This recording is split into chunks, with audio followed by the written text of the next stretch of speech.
Welcome to the Conscious Kinky Podcast, a space where identity is crafted, intimacy is practiced, and truth is spoken without apology. Sexy, intelligent, and always embodying people before kink. What listeners will take away: clarity, new ways of seeing identity, intimacy, and power without shame or jargon. Language, short, practical sentences that they can borrow to talk about boundaries, consent, and desire.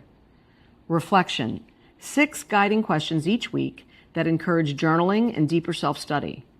Connection, real stories from Joshua and myself and guests showing that you're not alone in your struggles or growth.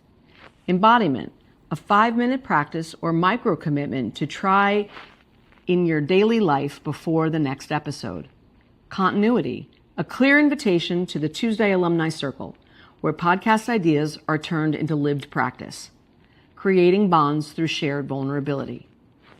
Viewer discretion is advised. These are adult topics, 18 and over.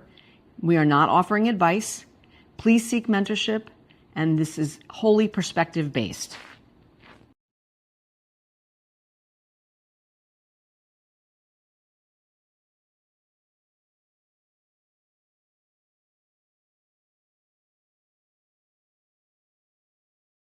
Hi, everyone, and welcome back to the Conscious Kinky Podcast.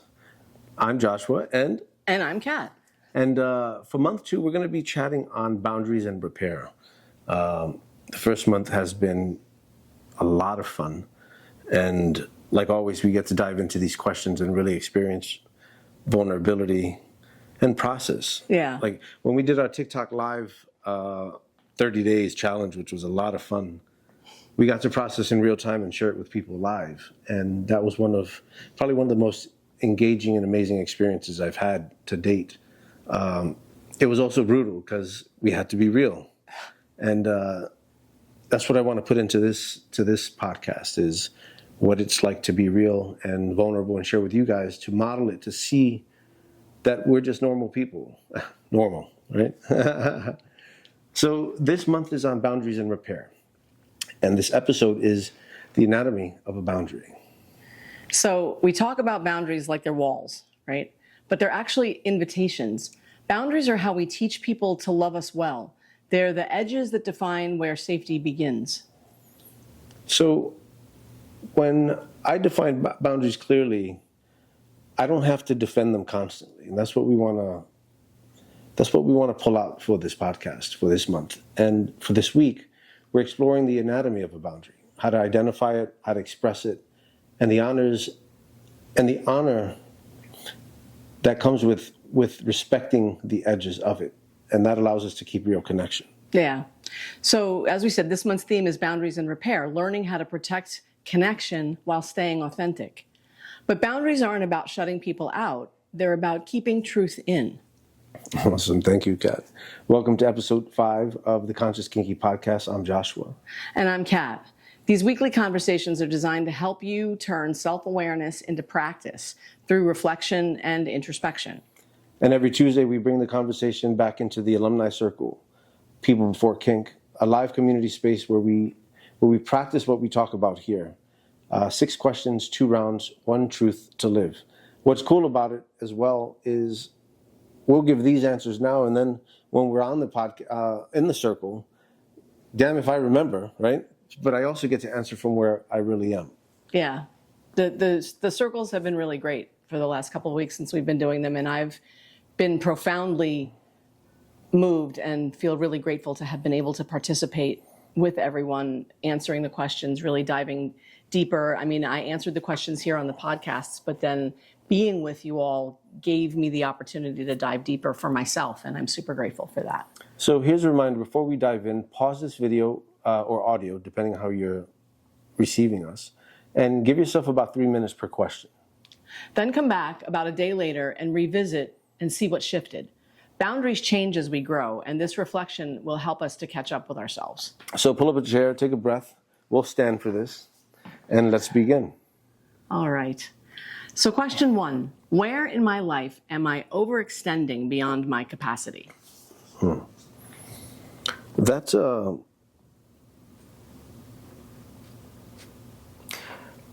I think before last week, because I just had the men's retreat. Truth be told, we record this a few weeks ahead of time. But this green light's going to bother me. There.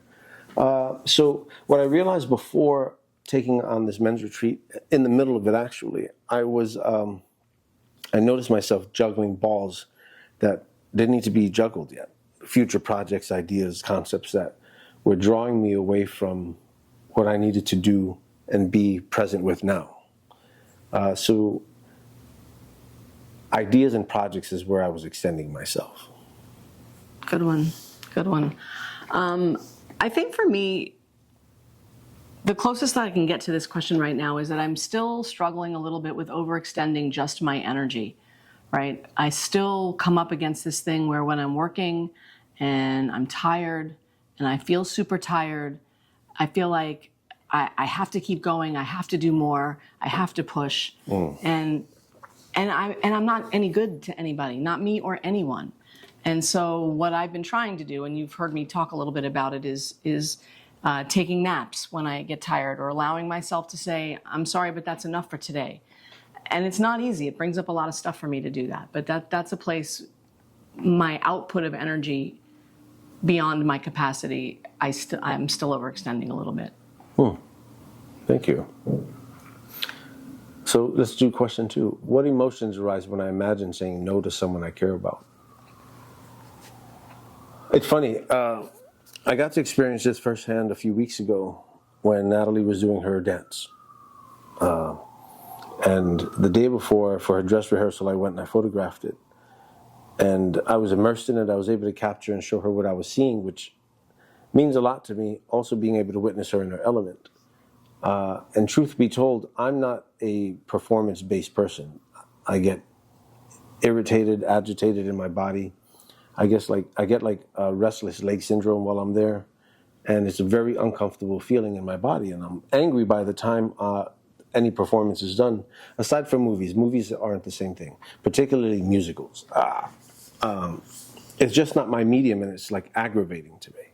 It like just sits uneasy in my body, and I had told her I would need to not go the next day, and at first I felt sadness and shame. But then I realized I was speaking up for my own boundaries and setting an example for myself of that I can do it and not feel like I'm dying inside. And to also be honest with Natalie. So those were a few emotions that came up. But then at the other end of it, I felt proud of myself for being able to say that, because if not, I would have been agitated, I would have been grumpy, and then at the end of it, this is her performance. It's like in the congratulatory phase, I would have just been a sack of potatoes, right? Not wanting to be there, and I didn't want to take that from her. I thought that was good, watching you walk through that. For me, when I imagine saying no to someone I care about, it depends. I had a recent experience with saying no to a good friend.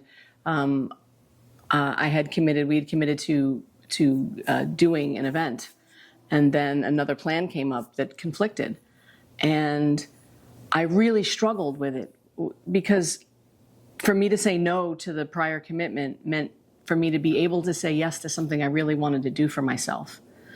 And I don't always give myself that permission, but it makes me feel really uncomfortable. I spent a few hours being very anxious, feeling guilty, feeling a little bit ashamed of myself, feeling like questioning my integrity because I said I would do it, and it was a struggle.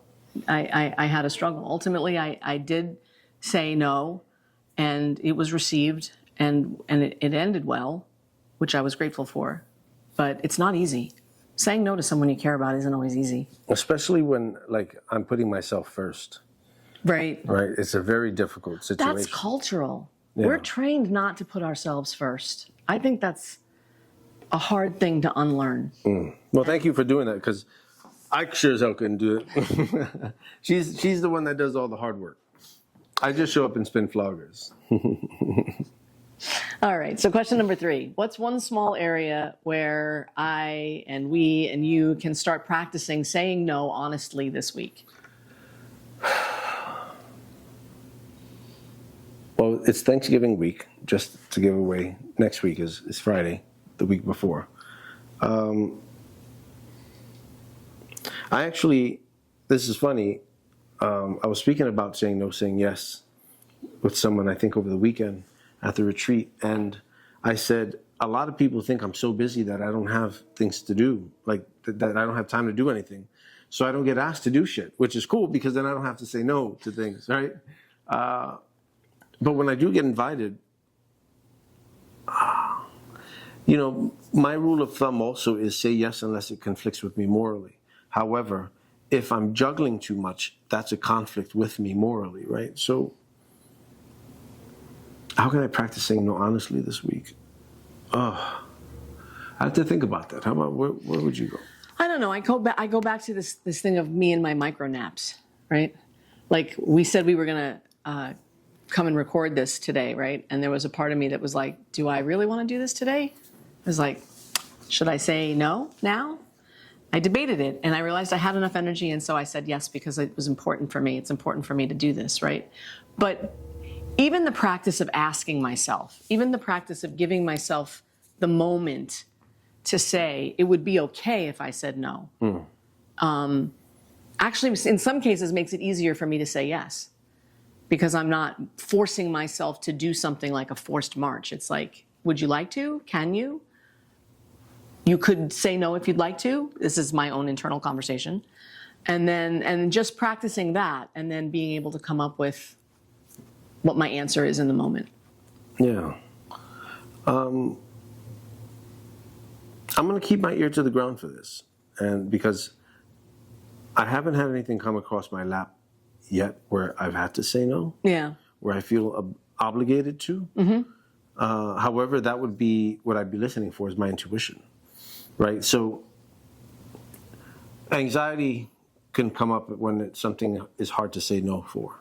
Right? So the way I would differentiate it is intuition comes as a statement, anxiety comes as a question.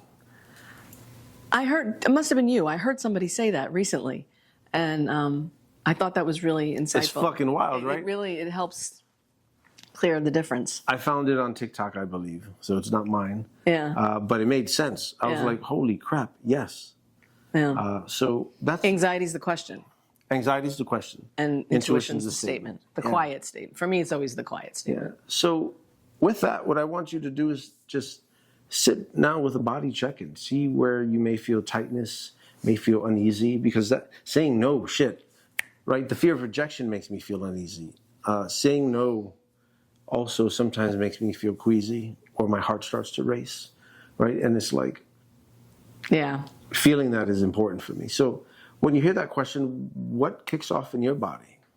Right? Our bodies often know the answer before the words do, right? Boundaries aren't built from rules. They're built from awareness, right? They're not rigid like rules. They have flexibility that comes with our awareness, and our awareness grows hopefully over time. Thank you, Mama. So for our Tuesday calls in the Alumni Circle, this is where we'll come back from our first breakout room and go into our second. What we would offer you as some guidance is take a few moments, answer these questions, come back in another day or two and dive deeper into the questions. So let's see how these realizations show up in our daily lives. Let's do it. So where do I blur or ignore my own boundaries, and what story justifies it? I have a tendency to do this in my intimate relationships and in my work. And the story that justifies it is that these are the things that matter the most to me. And I also feel the most amount of fear for failure, fear for rejection, fear for loss. And so these are the two areas where I am the least likely to do what I just said, that practice of checking in with myself and seeing what my boundary might really be. This is where I'm much more prone to push myself past a boundary or ignore an intuition if I feel like I'm going to let you down or let Natalie down or miss a ball in the air for the business. So this is the area. Those are the two areas where I struggle the most. That's a good one. Thank you. Yeah. Where do I blur or ignore my own boundaries? I think it's time management. When I pack my schedule, when I'm not taking myself into consideration, when I'm feeling fatigued but I'm just ignoring it. I've slipped past a few points of tiredness where once I miss it, it's gone. Right. And then I'm up for hours. We talked to him about his 15-hour nap. Yeah. Right. Yeah. I'm due. There's the thing that comes over you where you're like, you're due for a crash to like go to bed and stay sound asleep for 15 hours. Every once in a while, you'll do that like a catch up. Yeah. But that's one that I feel I've been that way with. Yeah. I can see that. So what's one boundary I've seen modeled beautifully and what made it feel safe? Here, I wanted to talk about this. I recently heard somebody say that boundaries are not what I want you to do. Boundaries are a statement of what I'm going to do, and then the follow through to make sure that happens. What does that look like? I can't change you, right? So if I don't want you to speak to me a certain kind of way, the boundary isn't don't talk to me like that, because I have no control over how you're going to behave. The boundary is when I'm spoken to like that, I'm going to leave the room because I don't want to be spoken to like that. That's my boundary. My boundary is I'm not willing to be spoken to in that certain kind of way.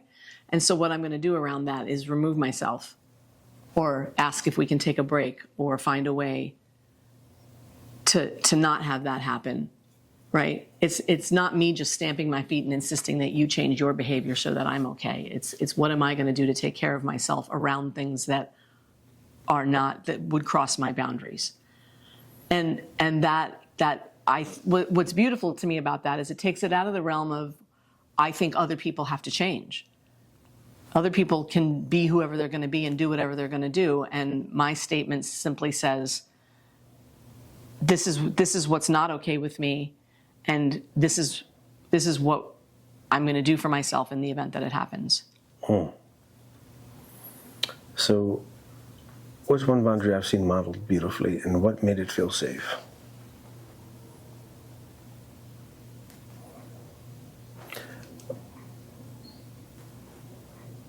When I'm teaching, one of the boundaries for me is everyone needs to be paying attention. Like, don't interrupt the teacher. Or if there's a presentation happening, or if there's someone speaking to a room, an audience, the boundary is you need to stop talking because I can't hear and people around me can't hear. And what made it feel safe is that it's in the I want to say the interest of the room of what's happening. It's like it's respectful for the speaker. It's why we're all here, and you're taking up energy from the purpose of being in the space. What makes it feel safe is that's keeping order in chaos. And the support of others who also feel that way. That the boundary is hold the respect for the person presenting. Yeah, I've seen that happen. You do it well and a lot, but I've seen it happen, and you can see the other people who are bothered in the environment become relaxed, become grateful that someone said something. And again, is there anything wrong with talking while someone else is talking? I don't know that I'd say wrong. But the better thing to do is to not. The better thing to do is to be quiet and let the person who's speaking have the stage. I'd say it's wrong. Unless, like, it's a question being asked of the facilitator and they don't see the hand being raised or some shit like that. But if you're just having crosstalk, yo, listen, Master Joshua said you're wrong, so you're wrong. Where's my cover? All right. So a last question. How can I communicate a current boundary clearly this week in 1 or 2 sentences without apology? So, did we take the pretzel out of the backpack? Yes. All right. So, this is for you, Natalie. We go to the movies, I like getting the big pretzel. And I can't eat that whole thing. It's huge. It's like the size of my head times 3. And what I'm going to do is I'm going to go up to her and I'll say, hey, don't eat my pretzel, please. And that's how I'm going to communicate in one sentence. I like that. Clear boundary. Don't eat my pretzel. Yes, because it happened. In the absence of that said clear boundary, it happened once. Yeah. I think for me, I'm going to continue to work on what I've been calling my micro nap approach to resting. That when I'm tired and when I really feel like I can't keep going and that I have to take a break, I'm going to continue to say I need to go take a nap or I need to go lay down, and try to do it without apology. Good, because I like supporting that. Go to sleep. Put your phone down. Delete the game. So before we wrap, I want to just touch over the questions again that we discussed in week 1. Where do I overextend and why? What emotions keep me from saying no? What's one small self-honoring limit I can hold this week? Where have I seen healthy boundaries modeled?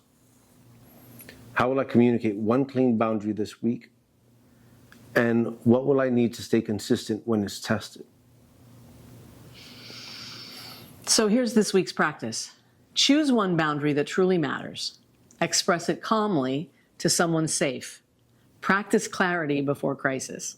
Yeah, definitely practice saying it, or even just reviewing it in my mind just so I know what I need to be saying. Yeah. There is something, though, to be saying it out loud and to pick a safe person to do it a practice with. Boundaries get easier over time. It's always hardest to set boundaries at the beginning. Yeah, for sure.